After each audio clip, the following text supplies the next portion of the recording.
also don't tie into this cost, which is long-term care.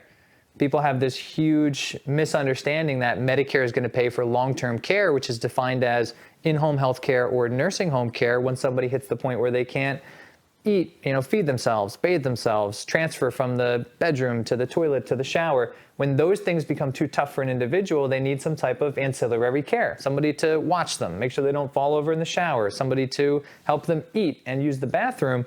That is actually not covered by Medicare. That's considered long-term care, which is totally separate. If we're talking about all this money spent on Medicare, and then there's no money, even discussed for that long-term care, that's another huge factor that people don't take into consideration that I think is important for them to know about. And it's crazy. We have another video coming out on this, so I'm definitely excited to drop some facts for you guys. But a study recently came out, 56% of baby boomers thought that Medicare paid for long-term care. Yeah. So right off the bat, more than half of people entering their older years now think that Medicare is going to front the bill. And the Department of Health and Human Services thinks that the average baby boomer is going to average about $138,000 each in long-term care costs. Now, that could be a nursing home, that could be a home health aide, all those different things. So you're basically on the hook for close to $150,000, and you think the government's going to pay it, and they're not. So we're looking at a lifetime cost with Medicare probably in the six-figure range as well. And if you add some long-term care onto that as well, that's doubling that cost. And far too many people think that Medicare is going to pick all this stuff up, but it doesn't.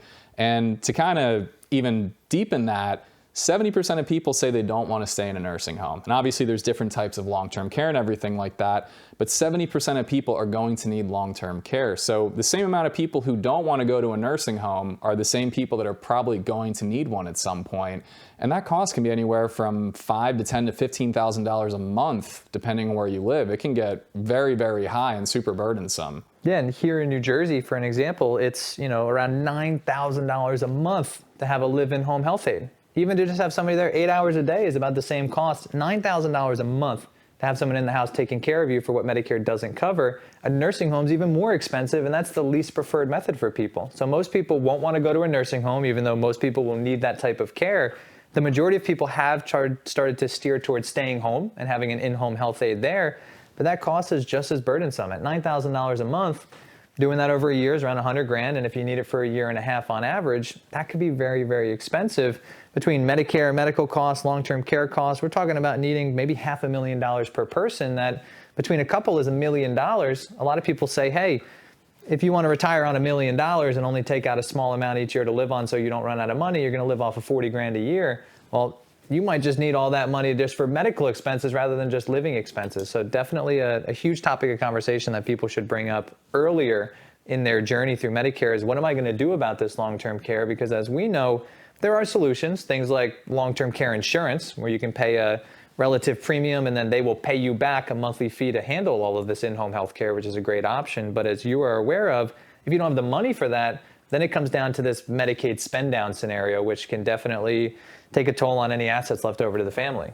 Yeah, and just as a quick brief, what a Medicaid spend down is, if you need a nursing home and you can't afford $5,000, $10,000, $15,000 a year, what happens is the state will basically burn through all your assets and income until you qualify for Medicaid, which is virtually no money in your bank account, no money coming to you.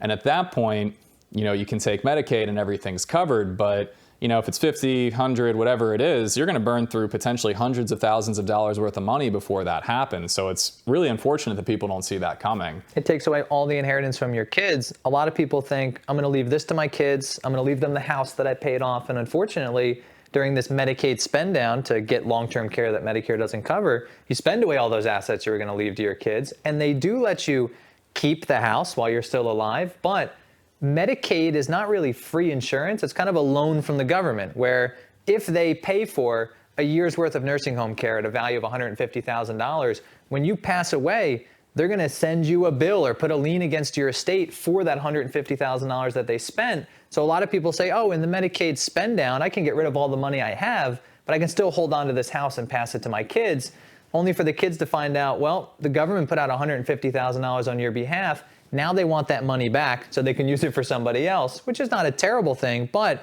if you don't protect that asset way earlier before you face this scenario, there's basically a 5-year window you want to avoid.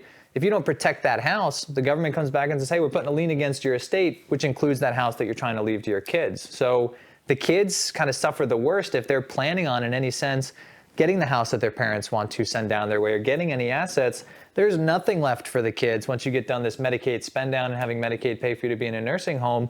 You have to plan preventatively long before this time ever comes. Yeah, it's crazy because most people think I'm going to leave XYZ amount of money to my kids, and on top of that, I'm never going to need a nursing home.